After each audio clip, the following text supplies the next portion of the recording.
ఉగ్రవాది ఉమర్ నబీ ఇల్లునైతే గనక భద్రతా దళాలు కూల్చివేయడం జరిగింది. అలాగే ఈ ఘటనలో అంటే ఎర్రకోట పేలుడు ఘటనలో మరో కొత్త కోణం కూడా వినిపిస్తోంది. అసలు ఉమర్ నబీ ఎందుకు ఈ ఆత్మాహుతి దాడి చేసుకున్నాడనే విషయంలో కొత్త కోణం వినిపిస్తుంది. ఏం జరిగింది చూద్దాము. ప్రస్తుతానికైతే దర్యాప్తులో భాగంగా భద్రతా దళాలు అయితే కనుక జమ్మూ కాశ్మీర్లోని పుల్వామా జిల్లాలో ఉన్నటువంటి ఉమర్ నబీ ఇల్లునైతే కూల్చివేయడం జరిగింది. కేసు విచారణలో భాగంగా ఈ నిర్ణయం తీసుకున్నామని అయితే భద్రతా దళాలు చెప్తున్నాయి.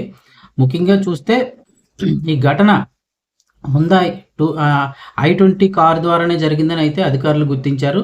ముఖ్యంగా చూస్తే కారులో లభించిన ఈ ఉమర్ నబీ DNA వాళ్ళ కుటుంబ సభ్యులతో కూడా సరిపోయిందని అయితే చెప్తూ ఉన్నారు.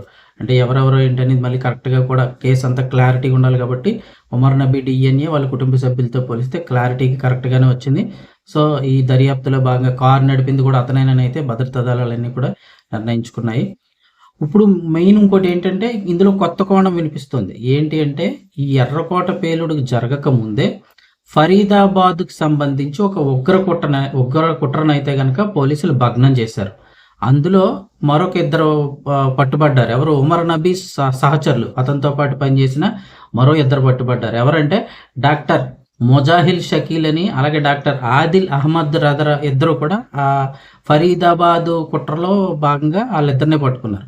వీళ్ళందరూ డాక్టర్లు ఎలాగైపోతున్నారు? ఆ యూనివర్సిటీ ఎఫెక్ట్ అనుకుంటా, ప్రతి ఒక్కడి ముందు డాక్టర్ ఉంటుంది. సో వీళ్ళిద్దరిని కూడా పట్టుకున్నారు పోలీసులు.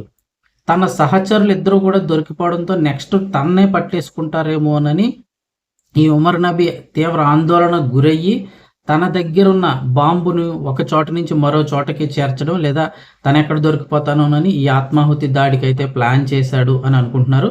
అలాగే ఎర్రకోట సమీపంలో తన దగ్గర ఉన్న ఐఈడి బాంబుని ఒక చోట నుంచి మరో చోటకి తరలించడం, లేదంటే ఎర్రకోట సమీపంలో జనాలు ఎక్కువ ఉన్న చోట్ల విసిరేయడం ఏమన్నా చేద్దారని ప్లాన్ చేసుకుని ఆలోచించి మొత్తానికి అయితే అక్కడ బాంబు అయితే ఈ ఆత్మాహుతి దాడి అయితే భయపడి చేసుకున్నట్లుగా అయితే ఒక కోణం వినిపిస్తోంది. ఆ పేలుడికి అమోనియం నైట్రేట్ ఫ్యూయల్ అలాగే ఆయిల్ డిటోనేటర్లు ఉపయోగించినట్లు అధికారులు గుర్తించారు. ఇది కేవలం ఒక సైడు కోణం మాత్రమే. ఆలోచించే విధానంలో తన సహచరులు దొరికిపోతే నెక్స్ట్ తను దొరికిపోతాడేమోనన్న భయంతో ఇలా చేశాడా అని ఒక కోణంలో కూడా పోలీసులు దర్యాప్తు అయితే చేస్తున్నారు.